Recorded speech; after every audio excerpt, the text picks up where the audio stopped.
Good evening. Go ahead and call the October 18th, 2016 Zoning Commission meeting to order. If you have cell phones and you haven't silenced them, please do so. And if you would, please join me in the Pledge of Allegiance. I pledge allegiance to the flag of the United States of America and to the republic for which it stands, one nation, under God, indivisible, with liberty and justice for all. Thank you. If we have a roll call, please. Mr. Faring? Mr. Grody? Here. Mrs. Smith? Here. Mr. Westfall? Mr. Taylor? Here. And Mr. Lauf is not here. Okay. First off, we need to, I'd like to get a motion, unless there's some changes to be made, motion to approve the minutes of both the July 19th and September 20th, 2016 meeting minutes. I'll make a motion that we approve. Second. It's been moved and seconded. Can we have a roll call, please? Mr. Faring? Yes. Mr. Grody? Yes. Mrs. Smith? Yes. Mr. Taylor? Yes. Okay. No public address. Well, let me back up. If there's anyone here that would like to speak about anything that's not on the agenda, really we have one agenda item tonight, and that's a final development plan for 3330 Compton Road. If you'd like to get up and speak about anything else, now would be your chance. No takers? All right. Moving on then to item number 4 on the agenda. This is a final development plan for case ZA 2016-07, S&T Auto, 3330 Compton Road. Staff, do you have a presentation? Yes, sir. Thank you, Mr. Chairman. You saw this application come before you as a preliminary development plan and a zone change at your July Zoning Commission hearing. It was also then approved by the Board of Trustees in August of this year, so you should be familiar with this case. But I will run through some of the basics for you to refresh your memory. This is located at 3330 Compton Road. This parcel is about 1.88 acres. Currently consists of a single-family residential piece of property that is beginning to deteriorate. Not far off of Colerain Avenue. The existing zoning was R6 and again was changed before this board and the Board of Trustees to Plan District Business. Similar to the neighboring to the west storage facility, the non-conforming use right next door, immediately adjacent to the west, is the Cincinnati Bell office location that is technically zoned as residential, but obviously being used as a commercial use. And the rest of the property surrounding as residential, but to the north is the Houston Learning Center, Houston Elementary there with the driveway access. Get my pointer here. Just so we remember the driveway access just to the east, kind of buffering from that neighboring single-family residential. Again, a little bit more of a reminder, the comprehensive plan designates this area as the Colerain Avenue character area, dominated by significant commercial nodes and a mix of smaller office and commercial uses in areas away from the main commercial nodes and intersections. So this use does fit well in here. And then the land use plan, which identifies this area for general retail, and again, the use of auto detailing would fit that use category. This is same imagery we saw in July. There is nothing different on the site that staff is aware of today. This is looking into the site from Compton Road, looking to the north, looking across the front of the property from east to west.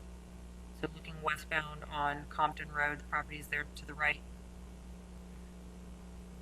Looking eastbound from Compton Road, this is actually from the Cincinnati Bell office driveway location. Again, the property is on your left, they're heavily wooded. This is also looking from Cincinnati Bell, looking east-ish northeast, I guess, better description. Again, heavily wooded, heavily buffered. This is the driveway from into Houston Elementary. Across the back of the property, Houston Elementary is on the right there, the property's on the left. And then from Houston Elementary parking lot back into the proposed site. This is the site plan for the final development plan. Looks very, very similar to what we saw back in July, not many changes. The applicant is proposing to demolish the existing single-family residence and to construct a 6,000 square foot auto detailing building with 16 parking spaces and a new driveway on the Compton Road. The FDP does clearly indicate that that there is existing large and dense landscaping buffers on the west, north, and east sides of the development, and you'll see later in the landscape plan that they do propose to leave those as a more than adequate buffer.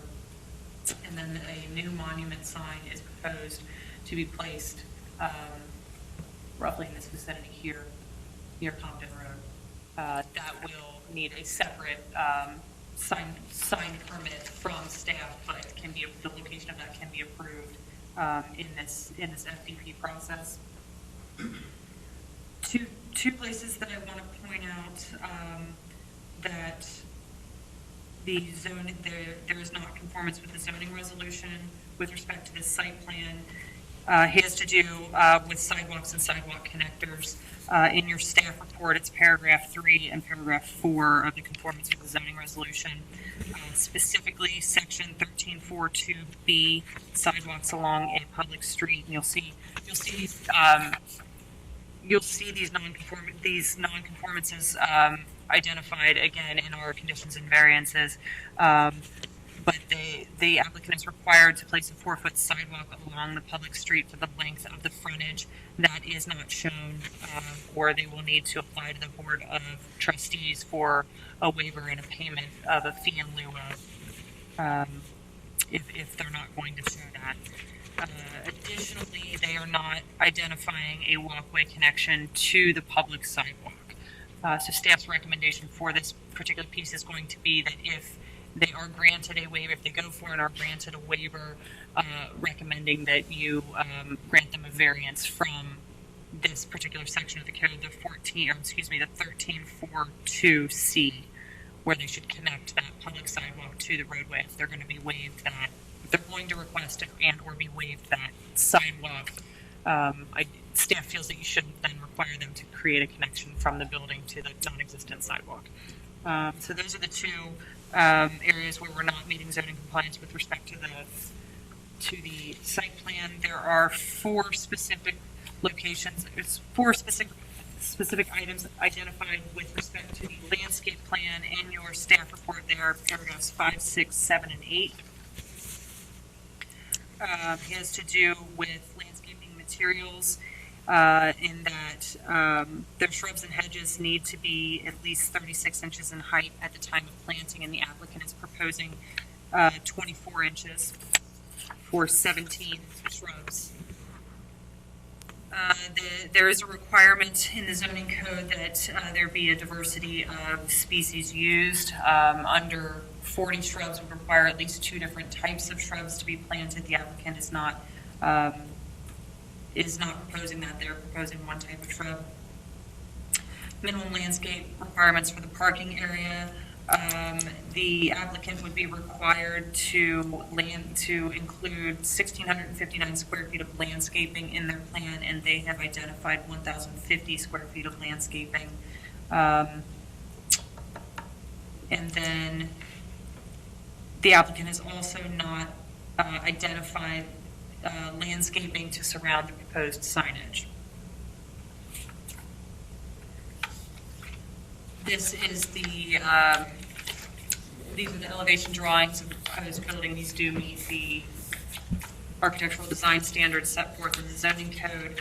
And the last area that I'd like to point out to you has to do with the photometric. It appears as though, so if you want to look at all the write-up on that, it is paragraphs 1 and 2 in the staff report with respect to outdoor lighting. this is a little tricky, and I know this is difficult to see on there, so I hope you had a chance to review this on in your packets. Along this western property line is the only area that we're seeing any sort of issue. Keep in mind that this is an area that will be very heavily buffered. We are just above our requirement of 0.5. Now, technically, to the west is zoned as residential. So that would mean that 0.1 foot candles is what needs to be along that property line. Given that it is a Cincinnati Bell location and office use, staff feels it's appropriate to go with the standard 5 foot candles. We're real close to that along the property line. There is one location roughly in this vicinity here, closer to Compton Road, where we actually get up to 1.99 foot candles.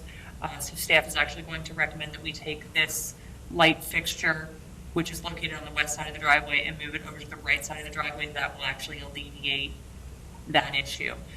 Additionally, the parking lot, when you average out the measurements within the parking area specifically, we come up to 2.2 foot candles, and the requirement, the maximum allowed, is 2.0. So staff is going to make a recommendation that you allow them a variance from that recommendation. All that said, they met the zoning requirements and the requirements of the conditions placed upon them from the preliminary development plan in all other ways. So staff would like to recommend approval with the following 5 conditions and 2 variances. And as usual, I will read these where we have them in the staff report. So first condition is that the applicant relocates the southernmost light fixture, which is proposed for the western side of the driveway, to the eastern side of the driveway in order to alleviate the foot candle overages at the western property line. Second condition, that the applicant meets the requirements of section 13.4.2B, sidewalks along a public street, or to make an application and receive approval from the Colerain Township Board of Trustees to make a payment in lieu of sidewalks per Township Resolution 40-16. Your original staff report listed that as Resolution 17-16. I was mistaken there, it's 40-16. Third condition, that the applicant meets the requirements of section 14.4.4, landscaping materials, including but not limited to the height of shrubs and hedges, which must be at least 36 inches in height at the time of planting, and the diversity of shrubs also must be met. Fourth condition, that the applicant includes 609 square feet of additional new landscaping to meet the requirements of section 14.6.1, minimum landscape requirements for parking areas. And fifth, that the applicant complies with the requirements of section 15.5.4, which requires landscaping around the proposed freestanding signage. Staff is also recommending, sorry, I didn't advance my slides here. Staff is also recommending 2 variances. First, that a variance be granted from section 12.9 to allow for the average illumination of the parking area to be 2.2 on the basis that the site is well buffered with dense vegetation along the western portion of the property. And secondly, that a variance be granted from section 13.4.2C, walkway connections to the public sidewalks, to allow the applicant to forego a designated pedestrian walkway connection from the right-of-way to the proposed building if the applicant is granted approval for a waiver of the sidewalk requirement by the Board of Trustees. That said, staff would be happy to answer any questions the board might have. Thank you. I don't have any. Mr. Farring? Mrs. Smith? I do have one question. I don't know if it's staying for, if it's meant for the applicant, but I'm referring back to a letter that was given to us on July, we received July the, it's June the 20th, in reference to sewer availability. And I didn't see that addressed in the report at all, nor did I see it on any map. So I would like to know what's the status of that. It came from Hamilton County. That was something that was a requirement as part of the preliminary development plan. I'm sure the applicant can speak to any issues that there might be with that. I'm not aware of any issues with sewer availability. No, they just said that, like, we have to pay like a fee each month, even though we're not getting served, pay a fee for having the connection there. So, But as far as staff is concerned, that was something that was addressed in the preliminary portion of the project. So I haven't recently seen that letter. Is there another concern that you have? Yeah, it says the final development plan must include the erosion prevention and sediment control plan, complying with the requirements under the revised rules and regulations of Hamilton County Soil and Water Conservation District and the Hamilton County Stormwater District governing earthworks. The regulation can't be downloaded. And this is in an email that was provided by your staff on Friday, June the 12th, 2016. June 12th? Correct. And that came from? No, it's June 17th. And this particular email was originated by Christine Hamilton and responded by the Hamilton County. What was Hamilton County's response? I just read it. Mr. Huber, is this something you can address when you? Yes. Thank you. Okay. We'll see what he's got to say. Okay. Mr. Grody, any No questions? question. Okay, why don't we go ahead and have applicant make their presentation or come up and tell us about the sewer issue that Mrs. Smith has raised.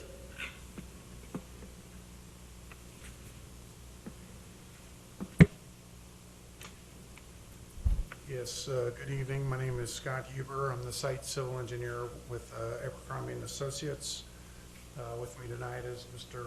Tom Shoemaker of Cincinnati Commercial Contracting, and next to him is Mr. Steve Lerman, who is a partner in the business. Ms. Smith, to address your concerns,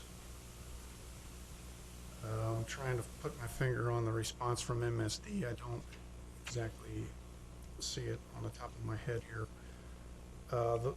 The MSD response should say at the very top that sewers are available for the project. Is that a true statement? That's not what my letter I have, doesn't say that. Doesn't say that. Can I see that letter? Would you be willing to share that with me? Okay? I don't seem to have a response to that.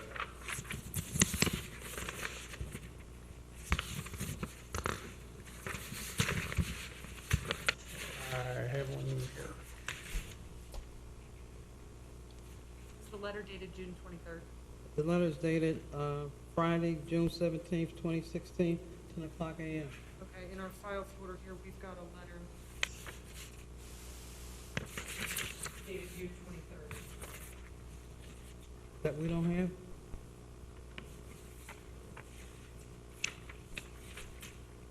I don't have it. Nor have I got the time to read it and comprehend it right at this moment. Unless we're gonna give me some time to read and go through it. I mean, that's up to this board. This is, Yeah.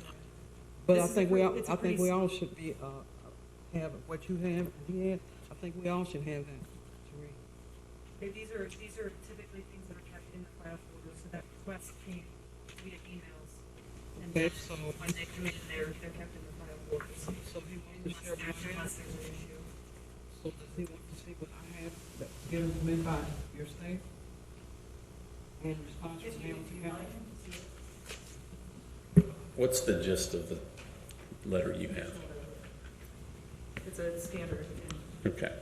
If you read the first sentence, it says that there's sewers available for the project or something like that.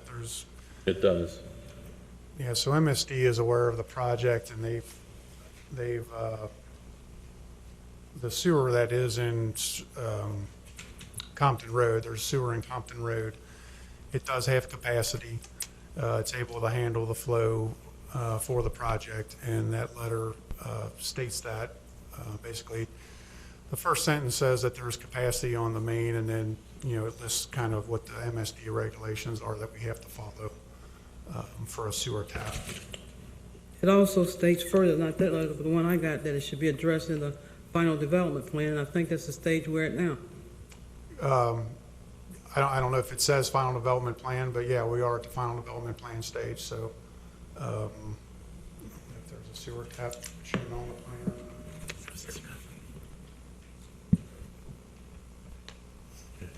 Can I respond to that a little bit?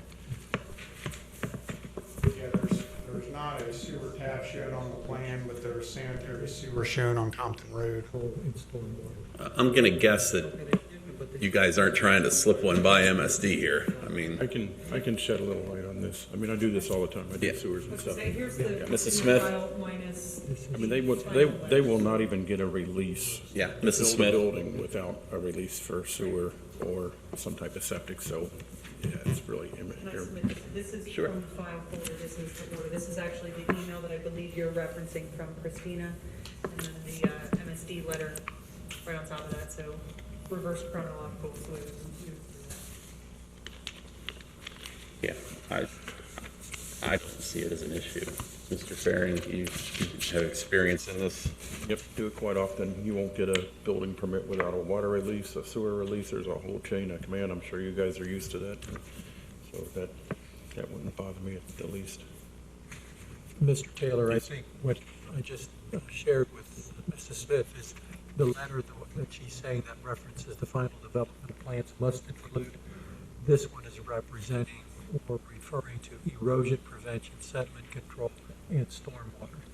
And the other one that she's referring to is the sanitary sewer. Okay. Okay, and the final development plan, in my opinion, includes the stormwater and all of that. Okay. I think she was more concerned about the sanitary sewer. Okay. That should be Which, addressed. which to Mr. Faring's point, they won't be able to get a building permit at all without having all that done and the county signing off on it. So, So that's not something we should be concerned with in the I final don't development plan? believe so. Okay. Is that a fair statement? Yeah. Okay. Fair statement in your experience? Yes. Okay. Yes. Okay. Ms. Smith, did Mr. Grody answer your question about the sediment and erosion control? No. The grading permits in Hamilton County come through the Hamilton County Soil and Water Conservation District. And in order for us to get a grading permit, we would have to make application to that district and receive a permit from them. We would have to adhere to their regulations for sediment and erosion control. So the grading and the sediment and erosion control is governed by the Soil and Water District of Hamilton County, which we would apply to them before we do earth movement activities. Okay, but it doesn't have to be in the final development plans that we have here. Correct. Am I understanding that correctly? Well, if it's on the checklist, I did what's on the checklist. There's an application for a final development plan, and you check all the boxes and stuff, and I don't remember if it's explicitly on there or not, but I can tell you that when we apply for a grading permit, that will be checked by the Soil and Water District. Okay, because that requirement, it seems, came from Hamilton County. When they were asked their opinion on this project. I'm sorry, I didn't hear you. The information I read came from Hamilton County in reference to this project. Correct, because during the preliminary development plan process, the plan gets distributed to all the county agencies, MSD, Soil and Water, and they respond to it. County engineer, all the county agencies have a chance to respond to the project. I believe so. Is that correct? Yes. So I think the responses you're seeing are from Hamilton County, from the different agencies that have looked at the project when staff sent it out. Right. And Mrs. Smith, to maybe give you a little more comfort, this is a letter from MSD dated June 23rd to Mr. Huber, Abercrombie and Associates. Dear Mr. Huber, your sewer availability request for the property referenced above has been processed and approved. Okay. So that's on the sanitary sewer. Okay, as long as it don't need to be in the final development plan, I'm okay with it. I think we're good. Okay, thank you. Any other questions? No, Okay. thank you. I've had a chance to review the staff report, and we're in general agreement with the conditions, but I do have a few items I'd like to discuss just to have a brief discussion on it. Number one, the condition number one with regards to the lighting fixture and the overspill on that west property line. Could you put the site plan back up, please? The condition states that staff recommends to move that light pole to the east side of the driveway. I talked to our lighting consultant today. He thinks he can do that with switching out the fixture. I think there's only one, I don't remember, there's a P3 and a P4, and there's 3 P4s and 1 P3 or something like that, and that's the odd one. He was telling me that if we switch them to what those other 3 are, that'll kind of eliminate that high spillover on the west side. So I'd like to ask that we at least have an option to switch the fixture out, and then if that doesn't work, then we can move the pole to the east side of the driveway. I'd just like to have an option of doing that instead of being locked into switching it to the east side, because like I said, the consultant thinks he can get it with a fixture swap. Okay. Number 2, as far as the sidewalk fund goes, I just have a general question. By any chance, are we grandfathered into the old fee? No? Okay. Just thought I'd ask. Condition number 3, with the landscape materials. This is a little significant. It may not seem like much to you, but for us, I think it's a little bit of important to have a discussion about it. The 36 inches in height at time of planting, I was talking to our landscape guy about that, and his opinion is that really is for buffering when you're in the boundary buffer, to have that planting to be 36 inches tall. But where we're proposing our shrubs and things, that's on the interior parking areas, and I think you might be getting into a little safety issue if you're saying that you got to have this thing at 36 inches high. I mean, I think to me lower would be better, just so you can see over top of it. So I'd like to just stick with the 24-inch height in terms of when it's planted, like it says on the plan, and really not get into the 36-inch tall shrub just for safety reasons. There's another part of your code when they talk about interior landscaping, when they talk about canopy trees, that they say that the canopy trees should have a clear trunk height of at least 6 feet. So they want that canopy tree to be cleared 6 feet tall, but yet you're telling me to put a shrub 3 foot tall, and then in 4 years it has to be 5 feet tall. To me, that's kind of conflicting, and I think there's really a safety issue there. So I would prefer to ask that we just leave it as 24 inches like that's on the plan, and just for safety reasons. 4 and 5, those are oversights on my part. We'll do that. And then the variances are, we're okay with the variances. Okay. So really, that's all I have. I can answer any questions if you have any. And then, like I said, the owner here is here, and the. Yep. Mr. Grody, any questions for Mr. Huber? The plan that we're looking at shows a possible expansion of that building at some future point in time. Yes, correct. Does the owner have any idea of when that might occur? That's purely dependent on business. Like the facility we have right now in northern Kentucky, and I was there probably 4 or 5 years before I drove to the point of expansion. So it's kind of, I'd like to be optimistic and say a short period, but it really depends. I'm coming into a new market. I've got a couple of existing businesses over here I'm dealing with right now, just trying to, already have some relationship in place for when the building's up and running. We've already have some accounts for it, and we're basically transporting from here to my shop now. So I know, like, right away we'll be able to have, work in there. But I'd say probably, optimistically, probably 3 years minimum. Okay.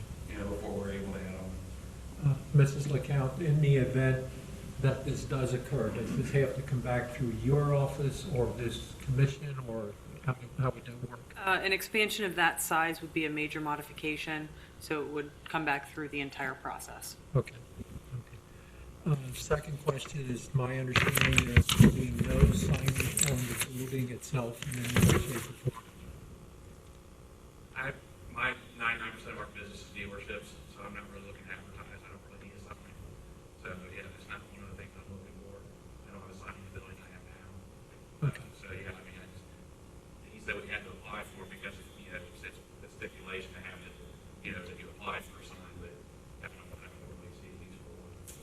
on the building on the itself. building. I mean, it's something we could change later, and I mean, if we have to go through a zoning process or something for that. Well, the building's 100 feet back off the road anyway, right? So, Right. But yeah, I'm not, like I said, our work is dealership focused. You know, we go to the dealership and pick up the vehicles, so I'm not really looking to have my presence known. You know, for security also, we keep everything inside. We have a security system. I don't really advertise that we're having vehicles, you know, just for, you know, vandalism purposes.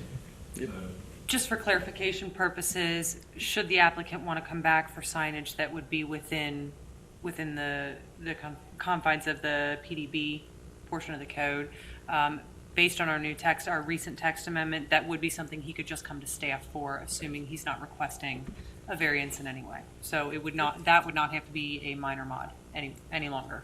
good. No further questions. Mrs. Smith? I don't have any further questions either. Mr. Ferry? Just a couple comments. I think that we have to lighting with adjusting a fixture. I've been down that road, and I would take it there's LED lighting. Those fixtures can be tailored to just about anything you need. I'm not an expert, but from what he told me, there's some type of switches inside the fixtures where you can kind of set them to control the output. So, you know, we have to balance safety and, you know, what we want to accomplish versus, you know, keeping it safe for the neighbors. But yeah, there are switches inside these fixtures that you can adjust the output lumens on it. Let me interrupt you. I understand the reason for the change, the condition is because it abuts a residential zoned area. Even though that residential zoned area is Cincinnati Bell's garage. Yes and no. Really, so the requirement on a non-residential area is 0.5 foot candles. They're up to 1.99. So that's why staff felt that that was a significant enough kind of deviation from even what would be allowed next to any other business. That's why we were looking for kind of a corrective measure of some sort. Now, it is still a heavily buffered area. You know, I mean, this board certainly has the ability to make a decision differently than what staff is thinking. Okay. Go ahead, Mr. Ferry. I think a couple of ways they could attack that problem and work with it. My only other question was the shrubs at 36, is that coded? It's been in our code for as long as we've had this version of landscape regs. So it's not something that we discuss often. In my opinion, it's in the buffer section, and the plantings that she was commenting on is in the interior parking section. But yeah, I don't want to argue about it too much, but just to me, it makes sense to have a smaller plant when you're in a parking lot area, just so you can see over top of it. So the plants that we're questioning are in the interior of the parking lot? Well, they're not in parking islands, so if you can kind of take a look, and I apologize, this isn't showing very well, you do have, they're actually kind of surrounding, except for, oh, I lost my, Laser there? yeah, I just lost my laser, sorry. This area here. It's the U's, isn't it? Is it the U's here, here, and here? The 3 U areas? Those are kind of surrounding parking. Kind of on the corners, like Yeah. the parking. So your parking spaces, sorry, let me get my laser pointer, it's going to zoom me back out again. Parking spaces are up here. Across here, and then across this face of the building as well. Right, he's talking about the TMD, the dense U Oh, I'm sorry, the Plants. plant type. Yeah, give me one second. that are in the 24-inch. Yeah, Install it at that's 24-inch. that's what we are looking at specifically. Yeah, and those that's shrubs. these 3. There's one here, one there, and one there. So they're around the perimeter of the parking lot. Yes. There are 17 of them total. Okay.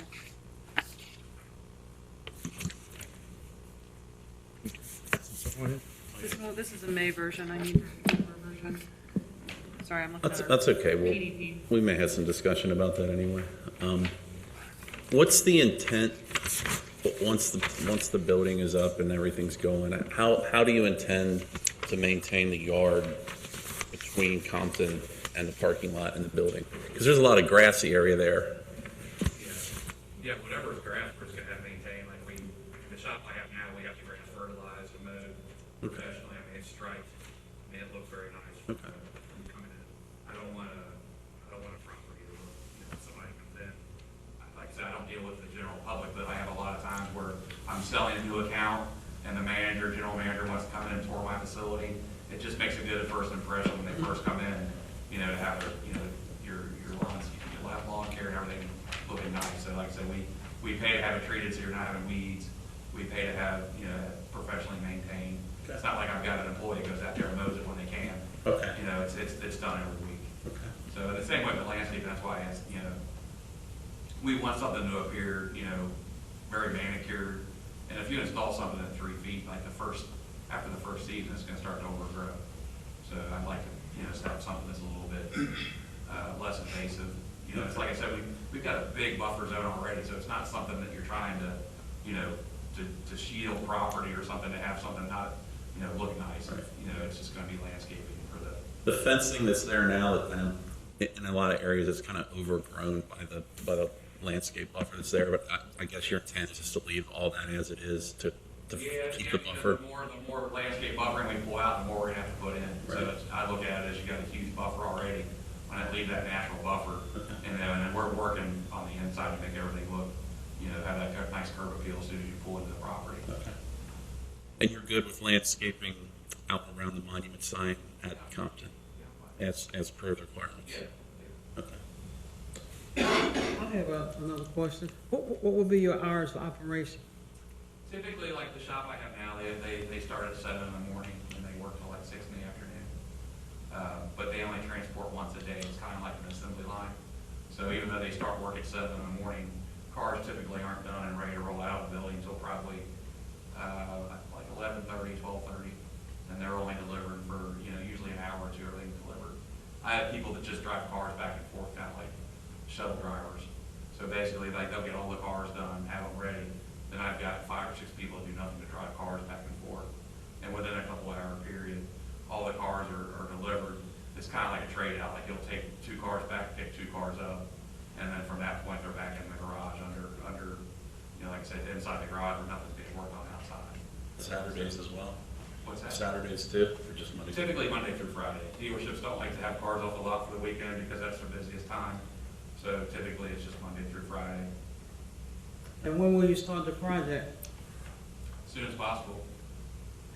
We're hoping as soon as we get the approval, we're looking to get it started. I'd like to have everything done by first of the year. The house is already down.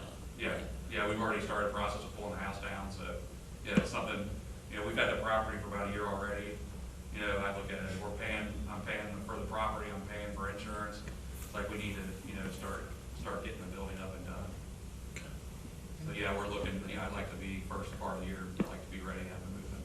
And like I said, I've already got accounts, so it's like as soon as the facility's done, it's ready to go. Okay, so we're gonna have a little discussion amongst ourselves. We may have another question or two for you guys, and then we'll probably come to some kind of conclusion here. Okay. Mark, I kind of tend to agree, I think, with what you said. I don't see the need for 36-inch shrubs. This is kind of a different scenario in that there's already this big landscape buffer all the way around the property anyway. This is just my thoughts. But, I think they want to make it look nice in the interior around the building. I think they're doing that, but I don't think requiring a 36-inch plant versus a 24-inch plant really changes that. And I kind of get the idea if they put big ones in now that they're going to get kind of big and unruly. So I'm okay with striking that condition if you guys agree. And if you don't agree, we can leave it in there. I'm also okay. I think Mark is too, with giving them the option of changing the light fixture or relocating the light from the western to the eastern side of the drive, just so long as they can get the measurement down to an acceptable level. they're gonna have to pay into the sidewalk fund. And they've agreed with conditions 4 and 5, and they've agreed with variances 1 and 2, all of which I agree with as well. So what I'm thinking is let's give them the option on condition 1 and let's strike condition 3. I don't know how you guys feel about that, but that would be something I'd like to entertain. Could I jump in Sure. real quick? If you strike condition 3, you will need to provide a third variance to allow for 24 inches at planting. Okay. Isn't that condition 5 instead of 3? No, if we strike condition 3, then we'll need to add a third variance to make up for that. Oh, good.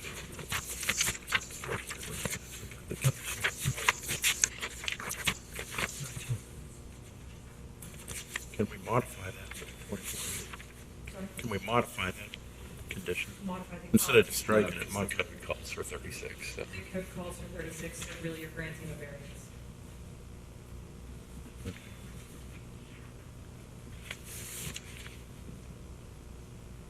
Mrs. Smith, I don't have any other comments. are you in agreement or disagreement with what I've put No, forward? yeah, I'm in agreement, and I truly think that the lighting deal, give them the option to work with that, and if it needs to be moved later on, move it later on, but there's a lot of options with that lighting. I'm in agreement with it. Mr. Grody? I don't see any problems. Do you want to make a motion to approve this and Yeah, with these conditions of strike striking strike number 3, well, change number 1 to give them an option to change out fixtures or relocate the light. Strike number 3 and then add a variance to section 14.4 of the landscape code. So we're gonna give a for that. That makes sense. Yeah. Okay, what about variance number 2, where it talks about the walkway? They're gonna address that already, it was stated, so do we We're need gonna, that? since there's not gonna be a sidewalk to connect to, there's no reason for them to build that walkway. So we're gonna give them a variance on building that walkway. Okay, Otherwise, it's a walkway to nowhere. okay.